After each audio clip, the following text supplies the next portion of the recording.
महत्वाची बातमी आपण पाहूया। तिकडे बदलापूरमध्ये स्मार्ट मीटरच्या विरोधामध्ये आंदोलन करण्यात आलं। संतप्त नागरिकांनी आमरण उपोषण सुरू केलंय। स्मार्ट मीटर सक्ती रद्द करण्याची नागरिकांनी मागणी केलेली आहे।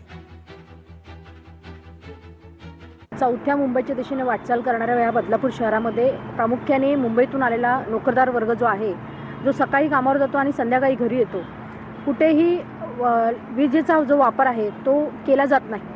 परंतु तरी सुद्धा हे महावितरणाचे जे अधिकारी आहेत, ज्यावेळेला लाईटचं बिल जास्त येतं, ज्यावेळेला विचारणा करण्यासाठी ज्यावेळेला लोक जनता ज्यावेळेला त्या महावितरणाच्या कार्यालयामध्ये जाते, त्यावेळेला त्यांच्याकडे एकच उत्तर मिळतं की तुमच्याकडे एसी आहे का, तुमच्याकडे फ्रीज आहे का, तुमच्याकडे टीव्ही आहे का। अरे पण ह्याच्या आधीही जे मीटर होते त्या मीटरवरती जी बिलं होती ती एवढी अमाप येत नव्हती। आमच्याकडे आज अशी कितीतरी बिलं आली आहेत की ज्या जुन्या मीटरवरती ज्या त्याचा वापर सेम, पण ती जी बिलं होती ती 3000 होती। त्याची मागणी आहे की सामान्य ग्राहकांवर एवढी मीटर बसवण्याची सक्ती तात्काळ थांबवण्यात यावी, याबद्दल थोडासा त्यांचा हे वाद आहे अजून। तर माझे आपल्या माध्यमातून त्यांना विनंती आहे की आपण उपोषण मागं घ्या, त्यावर आपल्याला चर्चा करता येईल। आम्ही वरिष्ठांसोबत सुद्धा चर्चा करू, त्यातून काय मार्ग काढता येईल आपण। काल कल्याणचे GI वरिष्ठ अधिकारी आले होते, इथले अभियंता आले होते। त्यांचं स्पष्ट मत आहे की आम्हाला केंद्र सरकारी RDSच्या माध्यमात जी स्कीम आहे ती राबवायची आहे।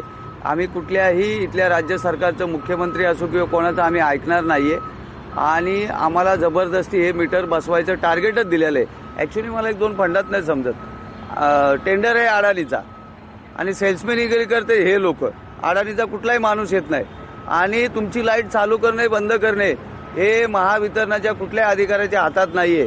यांना सॉफ्टवेअर कोडिंग यांना काही समजतच नाही।